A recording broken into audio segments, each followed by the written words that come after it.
जी हाँ, सिक्किम की वादियों से निकलकर अंतर्राष्ट्रीय स्तर पर एक बड़ी पहचान बनाने वाले, जी हाँ, फुटबॉल के जिनको स्ट्राइकर कहें, फुटबॉल के जिनको आइकन कहें, भाई चुंग भूटिया जी।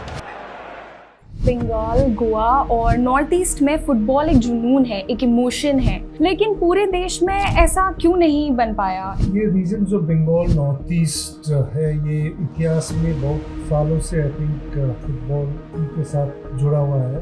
फुटबॉल की करियर में ऐसी एक चुनौती याद है कि जो सबसे ज्यादा चैलेंजिंग, आई थिंक काफी चैलेंज रहा है हम लोग का जनरेशन। वो जनरेशन में आई थिंक डिफिकल्ट यही था कि स्पोर्ट्स को लेके इतना फैमिली से लेके इतना सपोर्ट नहीं मिलता था। सर, आपने खेल से राजनीति में ट्रांजिशन लिया। हमरो सिक्किम पार्टी को बनाने के दौरान आपके लिए सबसे बड़ी चुनौतियां क्या रही? ये हमरो सिक्किम पार्टी, हम काफी यंग युवाओं साथ में आया। फुटबॉल खेलते जैसे इजी नहीं है, क्योंकि स्पोर्ट खेलना और मेहनत के साथ अपने हाथ पे रिजल्ट्स हो सकते हैं, लेकिन राजनीति में अब जितने भी अच्छे हो, जितने भी मेहनत करो, आपका हाथ में रिजल्ट्स नहीं होता, वो वोटर्स के हाथ में।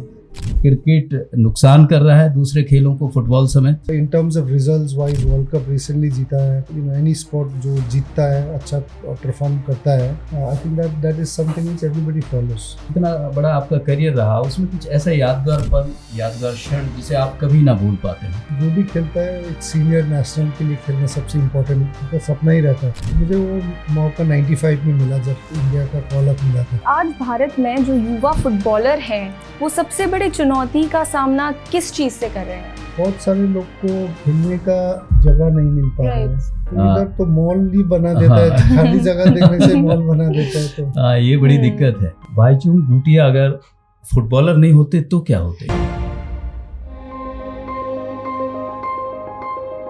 नमस्कार, आप देख रहे हैं हमारी खास पेशकश। मैं हूं सुंदर सोलंकी और आज एक ऐसी शख्सियत हमारे साथ स्टूडियो में मौजूद हैं जिनकी जुनून, जिनके मेहनत और जिनके खेल ने पूरे देश का नाम दुनिया में रोशन किया ही नहीं, बल्कि आज भी करोड़ों युवा के लिए वो एक बहुत बड़ी प्रेरणा है। जी हाँ, सिक्किम की वादियों से निकलकर अंतर्राष्ट्रीय स्तर पर एक बड़ी पहचान बनाने वाले, एक खेल को अपने नाम से जाना जाता है। जी हाँ, फुटबॉल के जिनको स्ट्राइकर कहें, फुटबॉल के जिनको आइकन कहें, भाई चुंग भूटिया जी। जी सर, स्वागत है आपका। धन्यवाद जी। राय साहब भी हमारे साथ मौजूद है, हमारी सहयोगी, वो भी हमारे साथ इस पॉडकास्ट में रहेंगी। राय साहब, सर वेलकम यू अगेन। कुछ सवाल हैं जो आपसे पूछना है, तो प्लीज। सर, इंडिया के कुछ हिस्से जैसे बंगाल, गोवा और नॉर्थ ईस्ट में फुटबॉल एक जुनून है, एक इमोशन है, लेकिन पूरे देश में ऐसा क्यों नहीं बन पाया? ऐसा रुझाव क्यों नहीं बन पाया? और इसकी लोकप्रियता बनाने के लिए, एक पुश डालने के लिए क्या करना चाहिए, और अगर हो भी रहा है तो क्या हो रहा है? आई थिंक ये रीजन जो बंगाल नॉर्थ ईस्ट है, ये इतिहास में बहुत सालों से आई थिंक फुटबॉल उनके साथ जुड़ा हुआ है।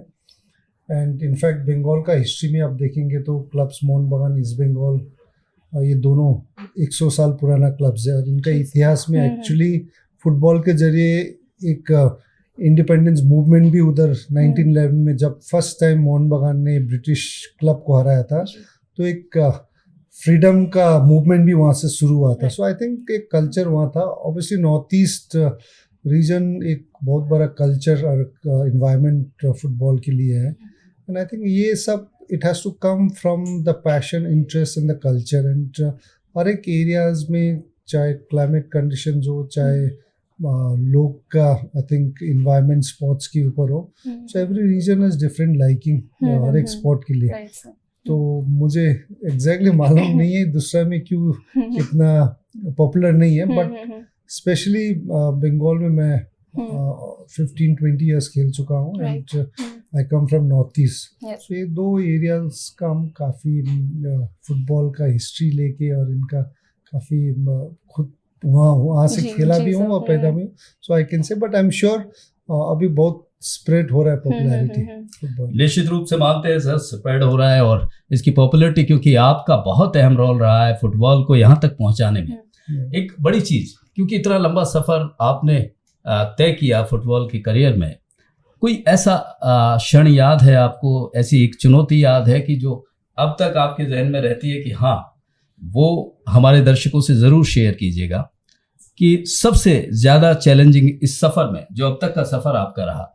नहीं, आई थिंक स्पेशली हम लोग का जमाने इस पे 40 plus, I am almost reaching 50, तो ये जनरेशन आई थिंक काफ़ी चैलेंज रहा है हम लोग का जनरेशन, और बहुत लोग रिलेट भी कर सकता है बिकॉज ये generation I think social structure से लेके लाइफस्टाइल से लेके काफ़ी चेंजेस देखने को मिला है, जो 40 इयर्स 50 इयर्स आगे और अभी का। एंड वो जनरेशन में आई थिंक डिफ़िकल्ट यही था कि स्पोर्ट्स को लेके इतना फैमिली से लेके इतना सपोर्ट नहीं मिलता था, बिकॉज सभी फैमिली उस समय 80s and 70s 80s and 90s में सभी को पढ़ के कोई ऑफिस जॉब ब्यूरोक्रेटिक बनने के लिए सोचता था, बिकॉज इंडिया का भी चेंजेस हो रहा था, एज अ कंट्री भारत का भी चेंजेस हो रहा था। तो उसमें जितने भी खिलाड़ी आप देखेंगे उनको जो सपोर्ट फैसिलिटीज़ और इंफ्रास्ट्रक्चर तो उधर ही छोड़िए, but in just support from खुद का फैमिली से भी बहुत चैलेंज रहता था। तो एक वो चैलेंज को हम जो कन्विंस फैमिली से करके हम एक फुटबॉल को प्रोफेशनली लेना, एक करियर बनाना, वो थोड़ा बहुत चैलेंजेस था। और मैं थोड़ा लकी हूँ because sports authority of India, government of India ने स्कीम शुरू किया था, तो उसमें मैं फर्स्ट बैच था स्कॉलरशिप में, तो उसके चलते भी थोड़ा बहुत पेरेंट्स लोग फ्लेक्सिबल रहा। उसके बाद स्कूल के थ्रू मैं सुब्रतो खेल के बेस्ट प्लेयर मिलने के बाद अंडर 16 इंडिया के लिए मुझे कॉल अप किया हुआ। सो वहाँ से मैं जब अंडर 16 इंडिया के लिए खेला, तब फैमिली थोड़ा बहुत काफ़ी थोड़ा उनको थोड़ा फ्लेक्सिबिलिटी हुआ। और जब मैं पहली बार 17 साल का, जब मुझे पहली बार कॉन्ट्रैक्ट, ईस्ट बंगाल सबसे इंडिया का सबसे बड़ा फुटबॉल क्लब था, जब मुझे कॉन्ट्रैक्ट मिला था प्रोफेशनली खेलने के लिए, तब मैं क्लास 10 ख़त्म किया था। और 11 में हमको मेरा फैमिली एक ही रीज़न कॉन्ट्रैक्ट वो जाने दिया कि बोला कि इसको 11-12 भी पढ़ना है, अगर वो पढ़ाएगा नहीं क्लब तो फिर छोड़ेगा नहीं। तो क्लब ने वो कॉन्ट्रैक्ट में भी लिखा था कि इनका स्टडीज़ और एकेडमिक्स का हम क्लब जिम्मेवार लेगा। सो ये I think those were the criterias. So and उसके बाद बाय 17 प्लस में मैं कैलकाटा के लिए निकल गया 93 में। तो आफ्टर दैट पूरे के पूरे लाइफ फुटबॉल में ही। नहीं, आप ही की फुटबॉल की जो लाइफ है वो नहीं बदली, एक इतिहास आपने रचा। आज के दौर में हम देखते हैं कि जैसे मैंने सवाल किया है, केवल नॉर्थ ईस्ट तक फुटबॉल का और नॉर्थ तक पहुंचना, इसमें जो आपका नाम है वो एक बहुत बड़ा रोल प्ले करता है, और आज भी आप करोड़ों युवाओं को इंस्पायर करते हैं। राय साहब, सर आपने खेल से राजनीति में ट्रांजिशन लिया, नई पार्टी हमरो सिक्किम पार्टी को बनाने के दौरान आपके लिए सबसे बड़ी चुनौतियां क्या रहीं? ये हमरो सिक्किम पार्टी, हम काफ़ी यंग युवाओं साथ में आया और 9-10 जन आके सोचा कि कुछ अपने राज्य के लिए कुछ करेंगे। तो ये थोड़ा कॉन्सेप्ट था, आइडिया था, सभी यंग थे। इनफैक्ट हम लोग का फाउंडर्स देखेंगे तो उस समय एनीथिंग बिटवीन 25 to 45 ईयर्स के ही था हम लोग जितने फाउंडर्स थे। और कुछ सिक्किम को वापस देने के लिए और सिक्किम को हम लोग आगे ले जाने के लिए एक सोच होके पार्टी फॉर्म किया था। जी sir. But it's not easy. मैं आई थिंक 7-8 ईयर्स रहा पॉलिटिक्स में, हम लोग सिक्किम लेके। बट लेटर ऑन मुझे रियलाइज हुआ कि I think it's not sports और फुटबॉल खेलते जैसे इतना ईजी नहीं है, क्योंकि स्पोर्ट्स खेलना और मेहनत के साथ अपने हाथ पे रिजल्ट्स हो सकते हैं, लेकिन राजनीति में अब जितने भी अच्छे हो, जितने भी मेहनत करो, आपका हाथ में रिजल्ट्स नहीं होता, वो वोटर्स के हाथ में होता है। So I think at the end your destiny is not in your hands. So उसके लिए ऑब्वियसली चैलेंजेस डिफिकल्ट रहता है, एंड अनफॉर्चुनेटली बहुत सारा सीखने को मिला है। And I am sure I think हम लोग का कंट्रीब्यूशन जितने समय था, there was lot of good contribution. And काफ़ी लोग अभी भी हमारे दोस्त लोग कर रहे राजनीति, बट मैं 3-4 साल से कम्प्लीटली निकल के अभी अपना डिफरेंट फील्ड में हूँ। Right sir. इसके साथ ही भारत में फुटबॉल के विकास के लिए सरकार को क्या कदम उठाने चाहिए आपके हिसाब से? सिर्फ हम लोग राजनीति आए बिकॉज लाइफ में हर एक चीज में राजनीति होता ही है, and you can't deny, because अभी का जनरेशन और यंगर जनरेशन सब लोग बोलता है कि हमारा पॉलिटिक्स हम नहीं करता, it's not about me, ji but it's very important because everybody's life is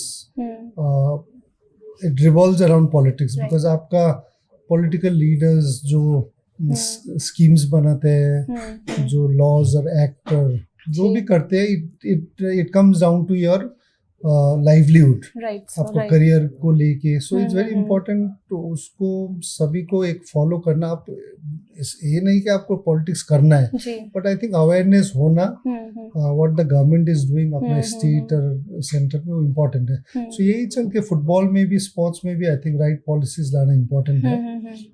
and मुझे लगता है कि I think it take little time, because India का जो स्ट्रक्चर है politics, sports becomes a state subject, right तो जितने भी सेंटर्स में स्कीम्स करते हैं, अगर स्टेट वाले इम्प्लीमेंट नहीं करते तो फिर उस स्कीम्स को सक्सेस नहीं होता है। So I think somewhere down the line सभी को मिलके काम करना है, सेंटर का और स्टेट का, प्लस ये फेडरेशन डिफरेंट एंटिटी है, it does not come under centre और स्टेट, तो हर एक फेडरेशन अपना इंडिपेंडेंट बॉडी है।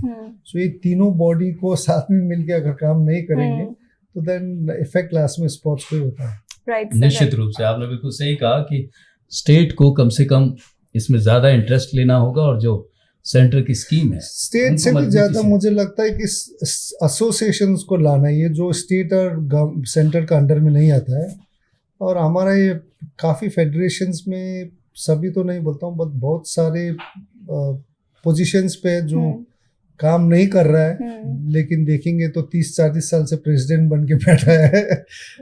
अगर काम किया है तो 50 साल करने से भी कोई बात नहीं, लेकिन काम नहीं किया है और कुछ नहीं कर पाया, और स्पोर्ट्स पर्सन और स्पोर्ट्स को ही उधर प्रमोट नहीं कर पाया, तो 30 साल 40 साल प्रेसिडेंट होके स्टेट एसोसिएशन में रहना या फेडरेशन में रहना, तो फिर स्टेट स्पोर्ट्स के लिए ये बिल्कुल नुकसानदायक साबित होता है कि आप जिम्मेवारी भी लिए बैठे हो, और लेकिन कुछ काम, कुछ खेल को बढ़ावा के लिए कुछ कर नहीं रहे हैं। लेकिन एक बात और आती है सर, जो हम देखते हैं, जिस तरह से हम मानते हैं कि फुटबॉल की जो पॉपुलैरिटी जिस हिसाब से होनी चाहिए, हम पूरी दुनिया में देखते हैं कि फुटबॉल बहुत बड़ा गेम है, और हमारे देश में देखें तो क्रिकेट। लेकिन क्या मानते हैं कि ये क्रिकेट की पॉपुलैरिटी और फुटबॉल को उस स्तर तक ना पहुंचना, इन दोनों में कोई रिलेशन है, या यूं कहिए कि क्रिकेट नुकसान कर रहा है दूसरे खेलों को, फुटबॉल समेत? आपने खुद बोला कि फुटबॉल एक वर्ल्ड, एक ही अगर कोई स्पोर्ट है तो ग्लोबल स्पोर्ट माना जाता है तो फुटबॉल ही है। फीफा जो फुटबॉल का बॉडी है, उनके अगर मेंबर्स देखेंगे तो इनफैक्ट यूनाइटेड नेशन से भी ज़्यादा मेंबर्स फीफा में है, और बहुत ज़्यादा, बिकॉज एंटायर एक ग्लोबल स्पोर्ट है, एंटायर कंट्री, हर एक, चाहे अफ्रीका, साउथ अमेरिका, यूरोप से लेके एशिया में भी आप देखेंगे तो एक जो स्पोर्ट्स खेलता है हर एक कंट्री, वही फुटबॉल है। और एशिया में तो काफ़ी बड़ा है, बिकॉज आप देखेंगे तो स्पेशली गल्फ कंट्रीज देखेंगे तो आज जितने भी बड़े फुटबॉल क्लब्स है संसार में, सभी क्लब्स को वो लोग ही खरीद के रखा हुआ है। और चैलेंजेस और डिफ़िकल्टीज ज़्यादा है, बिकॉज फुटबॉल में वर्ल्ड कप खेलने आप एशिया से आप 4 टीम क्वालिफाई होता है, उससे 50 से ज़्यादा कंट्रीज़ है जी। उसमें ऑस्ट्रेलिया भी अभी एशिया में आके ही खेल लेता है, तो उसमें ऑस्ट्रेलिया, जापान, कोरिया यूजुअली जाता है, एक सऊदी, कभी ईरान जाता है। वो कंपटीशन लेवल काफ़ी हाई है। तो क्रिकेट को देखेंगे तो थोड़ा बहुत अच्छा भी है, लकी है कि कंपटीशन लेवल उतना नहीं है।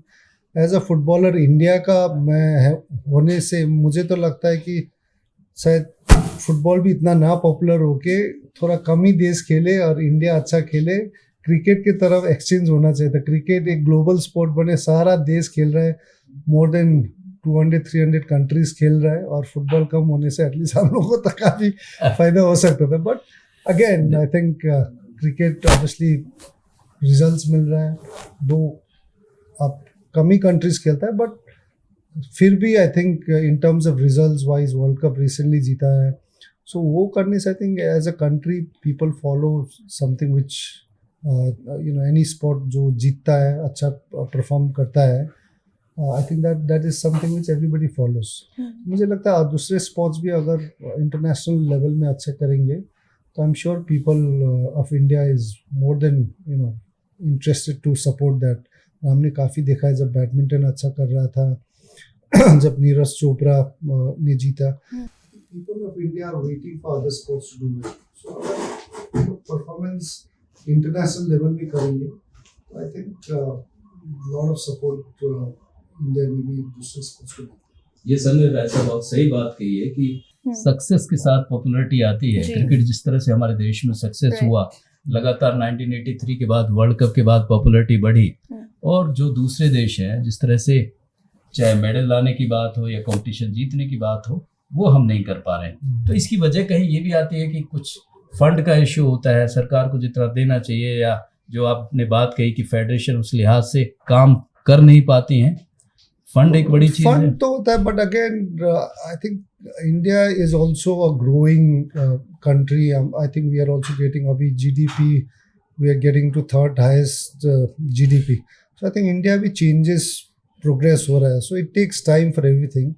एंड एज अ पॉपुलेशन हम लोग हाईएस्ट पॉपुलेशन है, तो कहीं ना कहीं एक एडवांटेज भी एक डिसएडवांटेज भी है, बिकॉज सारा इतना पॉपुलेशन 1.4 बिलियन पीपल को देखभाल करना is not very easy.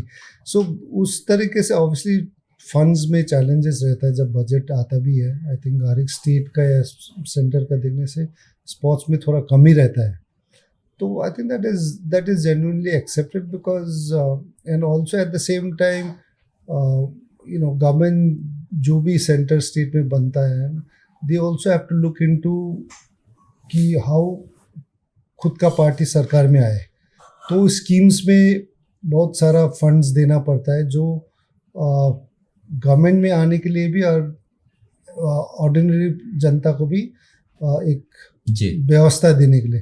So I think उसके चलते काफ़ी चैलेंजेस रहने के चलते स्पोर्ट्स में थोड़ा बजट तो स्ट्रेन होता ही है. सो जब बजट स्ट्रेन रहता है, इट्स नॉट दैट स्पोर्ट्स में बजट होने से हम लोग भी वर्ल्ड कप खेलना शुरू करेंगे, but money is one definitely a factor है, but it's not everything. Because आप अगर साउथ अमेरिका और अफ्रीका देखेंगे तो इंडिया से भी खराबी सिचुएशन है इंफ्रास्ट्रक्चर, फैसिलिटीज और फाइनेंस में.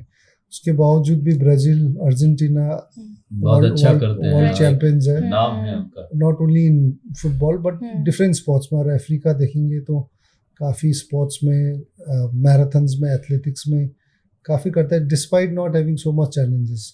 बट अगेन वो कंट्रीज में कल्चर इन्वायरमेंट है स्पोर्ट्स का, तो वो भी बहुत बड़े आई थिंक रोल प्ले करता है. जी, राज सर कुछ पूछना चाह रही हैं. सर, पिछले दशक में भारतीय फुटबॉल के विकास को आप कैसे देखते हैं, खासकर इंडियन सुपर लीग के उभरने के बाद? तो इस चीज़ में आपका क्या टेक है? I think Indian super league आने के बाद डेफिनेटली एक इंटरेस्ट बहुत ज़्यादा है, एंड ऑल्सो बिकॉज बहुत सारा प्लेयर्स को अपॉर्चुनिटी मिलता है एक प्रोफेशनल और करियर बनाने के लिए. It's similar to cricket, IPL जो था पहले. क्रिकेट में भी आपको एक करियर बनाना है तो खाली आपको इंडिया खेलने के अलावा आपको कोई ज़्यादा फ्यूचर नहीं था. बट आईपीएल आने के बाद आपको मोर देन 200 प्लेयर्स का एक कंपटीशन, एक वर्ल्ड स्टैंडर्ड कंपटीशन, एक करियर आप बना सकते हैं बिना इंडिया खेल के. आई थिंक सुपर लीग ने भी वही किया है. I think lot of players को एक करियर अपॉर्चुनिटी दिया है, and I think popularity wise भी काफ़ी इंक्रीज किया है. बट उसका I think beside just popularity, I think investment grassroot level में जो प्लेयर्स को प्रोड्यूस करने में, उसमें हम लोग बहुत ज़्यादा मेहनत करना पड़ेगा. Right sir. That I think will happen slowly. Right sir. जो पार्ट्स और जो सेक्टर्स हैं उनमें जो सबसे ज़्यादा सुधार की ज़रूरत है, it's one part of it. Yes. Right. Okay sir. Sir एक और बड़ी चीज़ है, निश्चित रूप से हम एक उम्मीद करते हैं, क्योंकि आपने जिस तरह का रास्ता दिखाया, जिस तरह का नेतृत्व पूरी देश की टीम को दिया, वो पूरी एक इतिहास है, आने वाली पीढ़ी के लिए एक बड़ी प्रेरणा रहेगा. एक ऐसा इतना बड़ा आपका करियर रहा, उसमें कुछ ऐसा यादगार पल, यादगार क्षण जिसे आप कभी ना भूल पाते हो? नहीं, आई थिंक फर्स्ट तो मुझे आई थिंक फर्स्ट जब भी कोई भी खिलाड़ी खेलता है तो एक तो सपना रहता है कि इंडिया के लिए, भारत के लिए कब खेले. आई थिंक अंडर 16 तो मैं खेल लिया था, बट एनी प्लेयर जो भी खेलता है एक सीनियर नेशनल के लिए खेलना सबसे इम्पोर्टेंट और उनका सपना ही रहता है। तो मुझे वो मौका 95 में मिला जब इंडिया का कॉल अप मिला था जी। जब 19 ईयर्स का ही था। आई थिंक वो मेरे लिए एक सबसे बड़ा यादगार है, because getting called to play for the national team at the age of 19 was very very important and वो मुझे सबसे यादगार था, बिकॉज मैं एक टूर्नामेंट खेला था उधर में नेशनल सेलेक्टर, जो नया सेलेक्टर हुआ था उस समय फॉरेन कोच था, उन्होंने वो टूर्नामेंट देखने के बाद मुझे नेशनल टीम में अपॉर्चुनिटी मिला। सो आई थिंक वो यादगार सबसे इम्पोर्टेंट। क्या बात है। अयान से बहुत छोटे आपके फैन हैं, उनका कहना था कि एक ब्यूरी FC करके जो लीग थी उसमें खेलना बड़ा चुनौतीपूर्ण था, उसकी कुछ मैं इंडिया में हाईएस्ट लेवल में ऑलरेडी खेल चुका था, because East Bengal one of the biggest club था उस समय, और एक क्लब था GCT पंजाब का, मैं 1 साल खेला था। मैं इंडियन टीम के लिए भी काफ़ी साल हो गया था। सो फॉर मी अभी नेक्स्ट स्टेप मुझे चैलेंज और इम्प्रूव करने के लिए was to go outside, because जब इंडिया में हाईएस्ट लीग और हाईएस्ट फुटबॉल टॉप में खेल चुका हूँ तो देन आई थिंक आपको क्या है, so to really challenge and to move and to learn and to progress, मुझे इंडिया का बाहर ही जाना था, because football was really big outside and any player, I think उस समय वर्ल्ड का ही बोलो, इंडिया का नहीं, everybody wanted to go, was only 1 or 2 countries and that was England. तो मैं इंग्लैंड में जाके ट्रायल्स दिया और उधर मुझे मौका मिला, सिलेक्शन मिला, और मैं ब्यूरी FC डिवीज़न 1 लीग में खेलने को मौका मिला। ये हमारे लिए और पूरे देश के लिए गर्व की बात है। ये क्षण, ये लम्हा अभी भी इतिहास में दर्ज है, इसलिए छोटे बच्चों तक तो याद है। ये बड़ी उपलब्धि है हमारे देश के लिए। एक और सर, ये जो आज की स्थिति है खासकर फुटबॉल की, उससे आप संतुष्ट हैं कि इसको हमारे इस खेल को, फुटबॉल को यही होना चाहिए था या इससे बेहतर होना चाहिए था? नहीं, ऑब्वियसली बेहतर होना ही चाहिए, बिकॉज जो भी कंट्री है वो चाहता है कि हाईएस्ट पोजीशन और हाईएस्ट लीग और हाईएस्ट कॉम्पिटिशन्स खेले, और फुटबॉल के लिए वो है वर्ल्ड कप। और इंडिया का वर्ल्ड कप खेलना एक सपना ही है, एंड मुझे लगता है कि उसके लिए मेहनत करना ही पड़ेगा।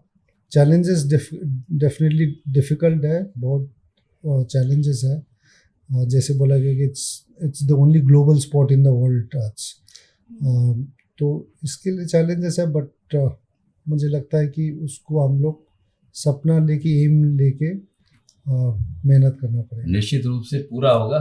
लेकिन आज के जो खिलाड़ी हैं उनमें ये देखते हैं कि ये दमखम है, ये फिटनेस है, ये जुनून है कि वो देश का नाम पूरी दुनिया के वर्ल्ड कप में खेल के अपनी टीम को ले जाके कर सकेंगे। आई थिंक टैलेंट वाइज है प्लेयर लोग, खिलाड़ी है, लेकिन उनको काफ़ी डायरेक्टली भी ब्लेम नहीं कर सकता, बिकॉज जो इन्वायरमेंट और कल्चर सभी लोग के रिस्पॉन्सिबिलिटी है, तो उसको क्रिएट करना, बिकॉज अभी थोड़ा बहुत स्लाइटली इंडिया में हम लोग का कल्चर वाइज में चेंजेस काफ़ी आ रहा है। यंग जनरेशन पेरेंट्स लोग अभी अपने बच्चे को अगर खेलना पसंद करता है तो काफ़ी इनकरेज करता है, उस समय नहीं था। So I think there is a huge change in mindset भी है अभी का यंग पेरेंट्स में भी, एक पेरेंट ही हूँ। सो यंगर जनरेशन का पेरेंट्स अभी एक स्पोर्ट्स को बहुत प्रायोरिटी देता है, एंड स्पेशली अगर बच्चा खेल रहा है और अच्छा खेल रहा है तो देखने को मिलता है कि पेरेंट्स का फुल सपोर्ट रहता है, which is a very very good change.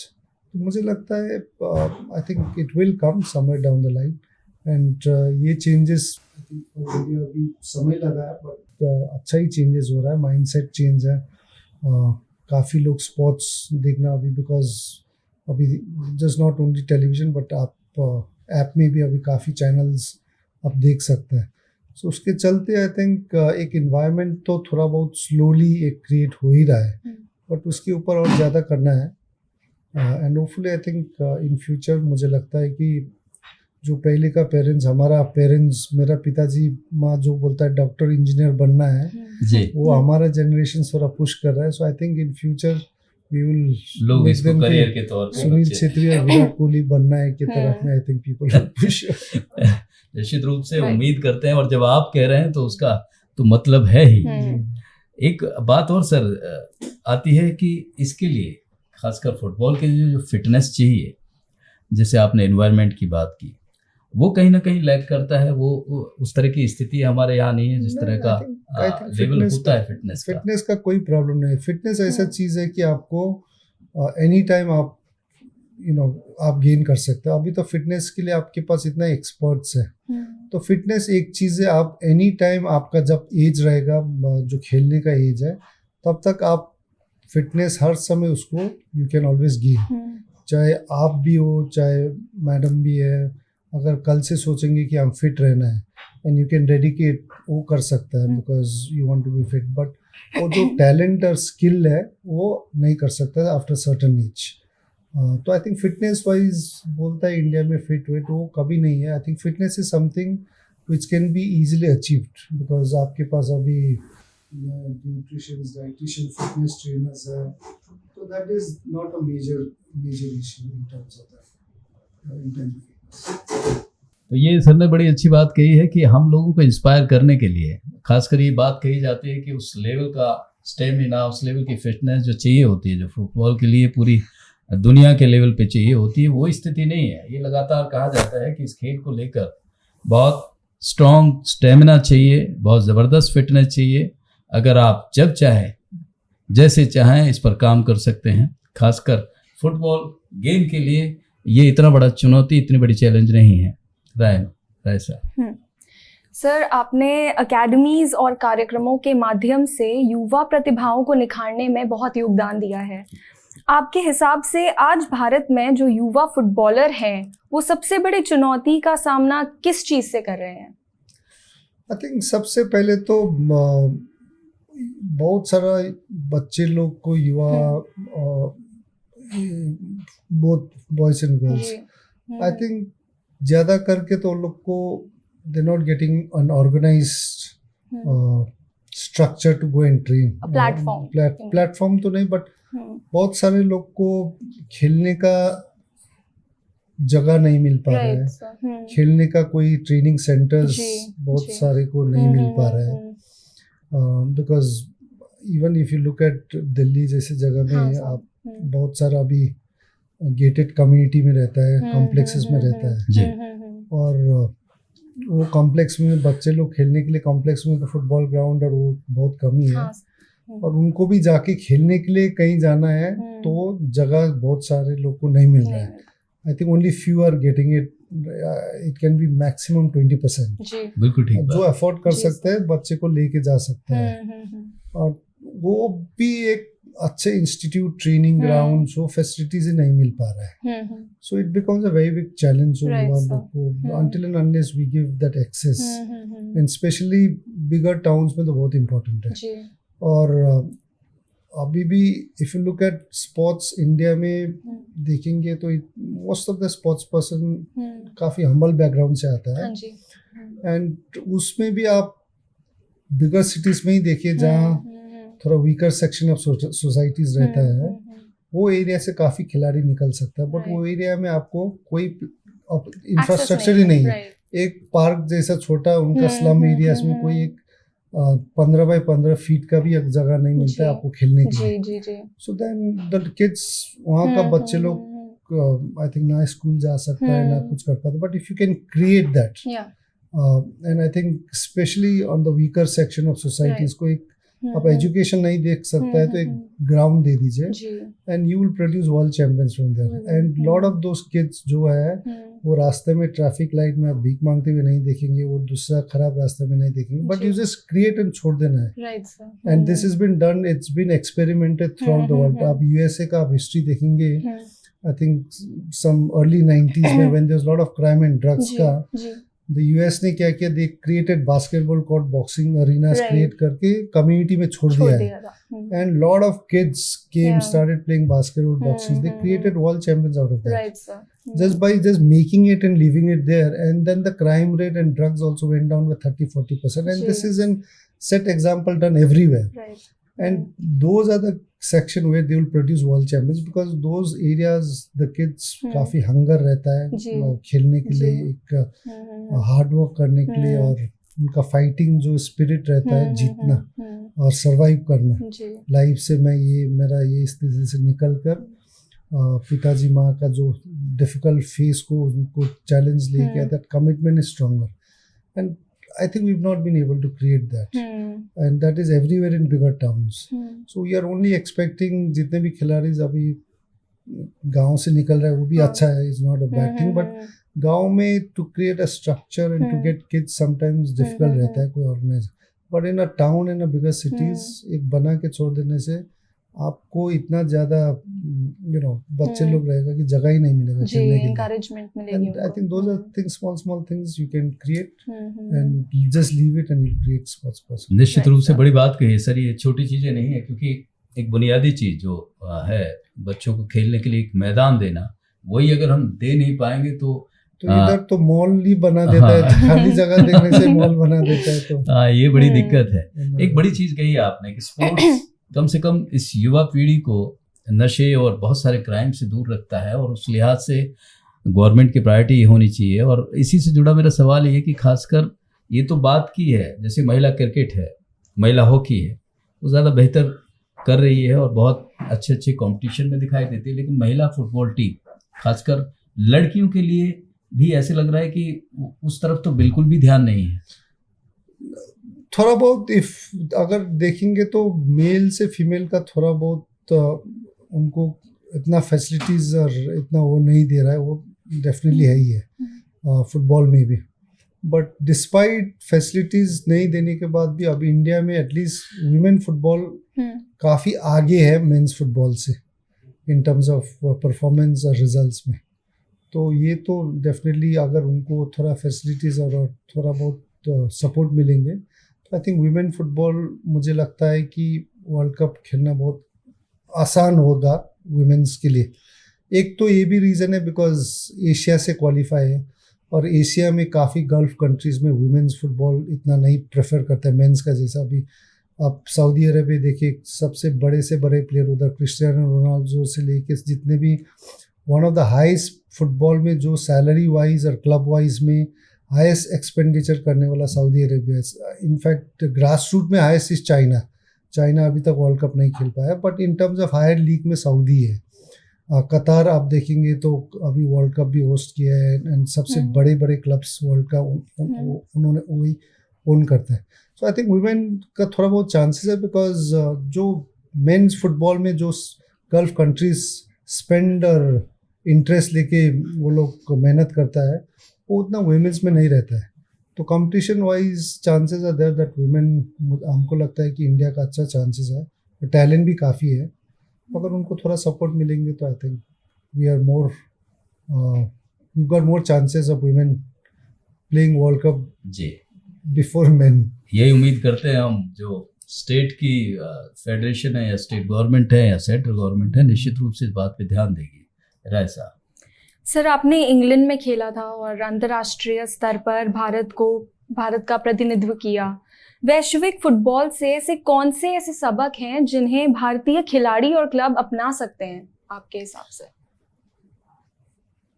I think बहुत सारा again in terms of compare तो बहुत it's a very difficult, it's a huge difference because जो फुटबॉल इंग्लैंड में I think entire in fact IPL भी it's a complete copy of English Premier League और European league से copy किया गया है।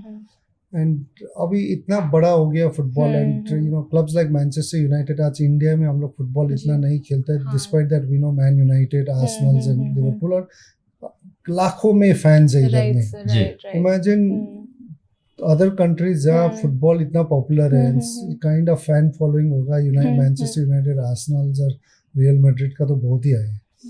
तो I think it's in a different level altogether and for India only thing is rather than I think comparing with England or कहाँ से, I think we need to try and compare lot with the countries within Asia जो वो लोग world cup खेल रहा है और आगे इतना क्यों है।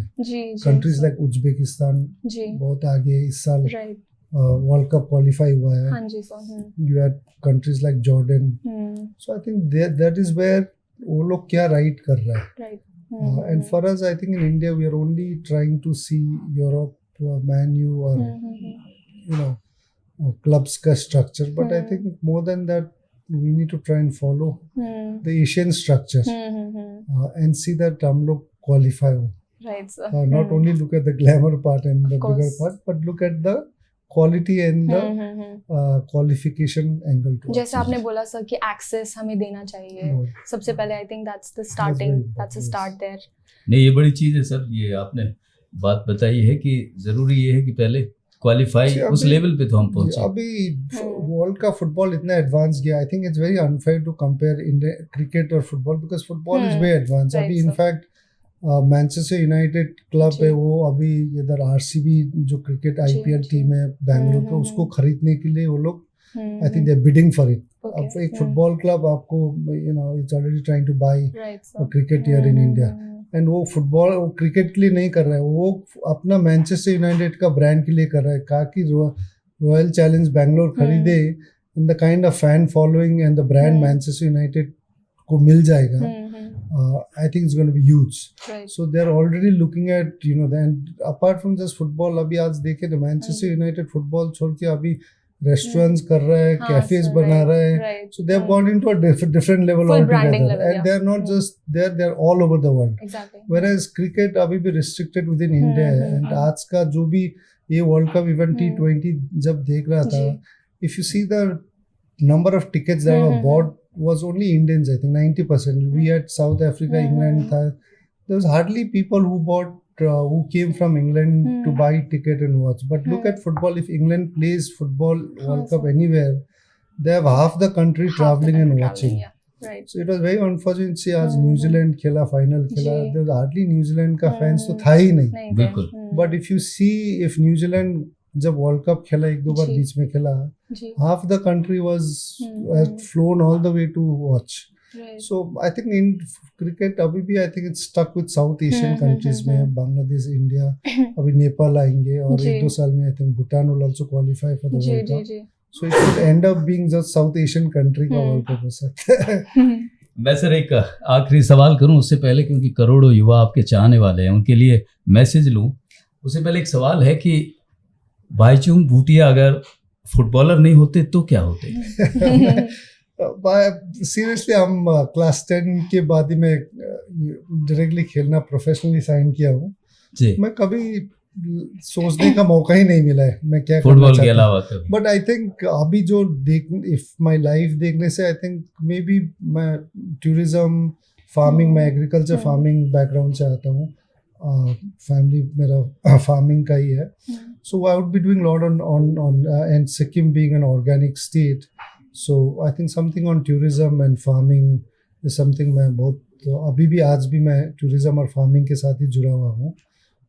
So I think on that field ही मैं कहीं ना कुछ करता हूँ. लेकिन भाग्य ने, किस्मत ने और आपकी मेहनत ने तो कुछ और ही लिख दिया, एक इतिहास लिख दिया देश के लिए.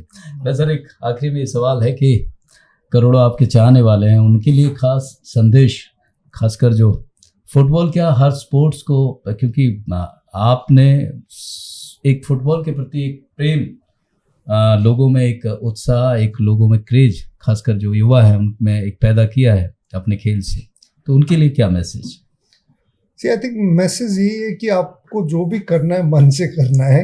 आप फुटबॉल खेलना है तो मेसी बनने के लिए मत खेले, आपका खुद बनने के लिए खेले, सक्सेस, सफलता होने के लिए एक दिल से खेलना पड़ेगा. I think that is what we require. I think country is changing for good, अच्छे के लिए चेंज हो रहा है, अपॉर्चुनिटीज निकल रहा है. सो आई थिंक जो भी करना है एक मन से, इंटरेस्ट से करना है, जो भी है. कोई भी स्पोर्ट्स खेले, I think you have to really like and love the sport. ये नहीं कि आप क्रिकेट इतना पॉपुलर है, इतना पैसा है, I want to play cricket, होता नहीं. I think it has to come from within, and it does not need to be particular sport. कोई भी स्पोर्ट, कबड्डी भी आप अगर मन से खेलेंगे और अच्छे खेलेंगे तो you will be successful, and वो स्पोर्ट को आप आगे लेके जा सकते हैं. My only advice is do with lot of passion and interest, and then everything follow. So आप once you do it with passion and love, वो बाकी तो अपने आप आ ही जाएगा. हार्ड वर्क, मेहनत, डेडिकेशन, वो सब आ जाता है when you have passion for it.